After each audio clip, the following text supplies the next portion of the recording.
బియ్యం ఇస్తాను తీసుకుంటావా? కానీ డబ్బులు ఇవ్వాలి నాకు. తీసుకురండి. అయితే 25 కేజీలు ఇస్తాను. 25 కేజీలు 50 రూపాయలకి అమ్ముతా.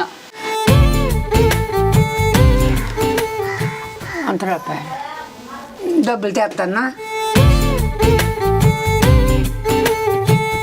దీనికి ఒక 50, ఇది ఒక 100. 100 రూపాయలు 2 రూపాయలు. పర్లేదు సరిపోతలే, 200 తీసుకుంటాను. అదా ఇగో ఇది ఒక 100, 200. 200 సరిపోయి ఇచ్చి యంగిచ్చి. బట్టలు నీకు కాదు, ఇక వేరే పక్కింటి వాళ్ళకి అమ్మడానికి వచ్చాను. లేదు నీకు కాదులే మమ్మ, పక్కింటి వాళ్ళకి కావాలంట. వాళ్ళు 500 ఇస్తాను అన్నారు బట్టలకి, అందుకే ఆటో వేసుకుని వచ్చాను అమ్మడానికని. బట్టలు బియ్యం అమ్ముకుంటున్నాను. కావాలా నీకు? ఇవి కావాలా? కావాలా? డబ్బులు కావాలి మళ్ళీ 200 ఇస్తే.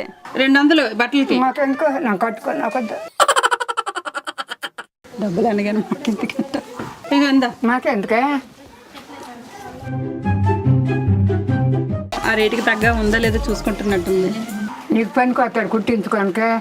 వద్దు ఇచ్చి మనకెందుకు?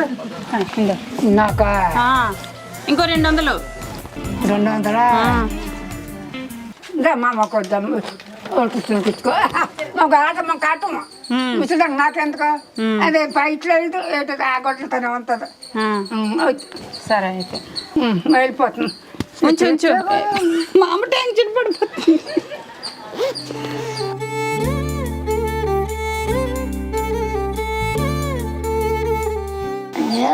చెప్తాను చూసుకో. మాకా మీకే నీ డబ్బులు నీకు ఇచ్చేసాను. బట్టలు ఇచ్చేస్తాను. నాకేం వద్దు. మీరు తీసుకున్నా కదా, పొద్దునే సరదా కన్నా.